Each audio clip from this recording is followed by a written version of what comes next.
Recently we read in the Torah the account of the Exodus, Israel's triumphant departure from Egypt. The Torah uses two very appropriate words, B'yad Ramah.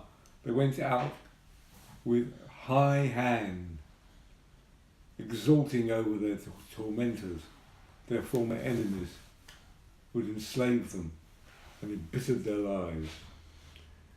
Yet amid all the excitement and amid the ecstasy, the Torah tells us that Moses undertook a rather unusual task. Vayikach Moshe et admot Yosef imo, and Moses took the bones of Joseph with him. Ki hishbia et bnei Yisrael emor, for he had made the children of Israel swear, saying, Pakod yifkod Elohim etchem, God will indeed visit you, v'alitem et atzmotai mizeh itchem, and then shall you take up my bones with you from this place. I understand Joseph's motives. He didn't wish to remain in Egypt in a magnificent sarcophagus to be venerated by a group of pagans. He wanted to return to the holy soil of the land of Israel, to be interred there in proximity to his ancestors. What I find unusual is that Moses undertook this task himself. He's 80 years old. That's a bit old to become an undertaker. So why didn't he delegate this task to younger men, to younger dignitaries? Why did he undertake it himself? And to answer this question, we have to revisit the story of Joseph. You will remember that Joseph was in fact Jacob's 11th son, but he is the firstborn son of beloved Rachel, and Jacob is determined to promote Joseph to the status of a Bachar, number one. He does so initially by giving him a special coat, the Ketonet Pasim, indicating his seniority over his older brothers.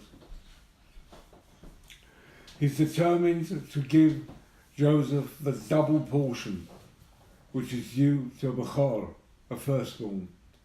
And he does so by simply creating Ephraim and Manasseh, Joseph's two sons, into independent tribes who will inherit a full portion in the land, and so Joseph gets his double portion. But Jacob reveals his intentions most clearly on his deathbed, when he blesses Joseph. He blesses him in the name of El Shaddai, the protector God, the deity of Abraham, of Isaac and Jacob, the deity in whose name Jacob had been blessed by his father Isaac. And so Jacob now says to Joseph, May El Avicha, from the God of your fathers, V'ya'azreka, and may he help you, V'et Shaddai, and from the protector, V'yarachecha, that he shall bless you. And Jacob goes on to note, Birchot Avicha, the blessings received by your father, Gavru al Birchot Avurai, surpass those received by my fathers. And now at this moment, Yiyen el Rosh Yosef, I declare that these blessings, the entire amassed blessings of the patriarchs, should be upon the head of Joseph, Ulukot Kol Nazir Echad, and upon the pate of the crowned one among his brethren. He was bestowing on Joseph all the styles and benefits of a patriarch, the blessings of the land, the blessings of progeny, the fatherhood of nations, all were now to be the prerogative of Joseph, his firstborn. And also he promises him independent sovereignty. But we may ask, what did it all achieve? Abraham, our rabbis tell us, left a twofold legacy. A legacy of kingship and a legacy of priesthood. Kingship went to the tribe of Judah in the person of David. Priesthood went to the tribe of Levi in the person of Aaron. Joseph receives nothing. You'll see, he did acquire sovereignty. After the breakup of the kingdom of Israel, the 10 northern tribes formed an independent kingdom, which they called Israel, but which was made up largely from the 2 tribes of Ephraim and Manasseh, Joseph's sons. So much so that the prophets refer to the northern kingdom as Ephraim. And the psalm is called the kingdom of Joseph. And so Joseph did obtain sovereignty. But it didn't last. The kingdom of Joseph, the kingdom of Ephraim, was destroyed over 2,700 years ago by the Assyrians.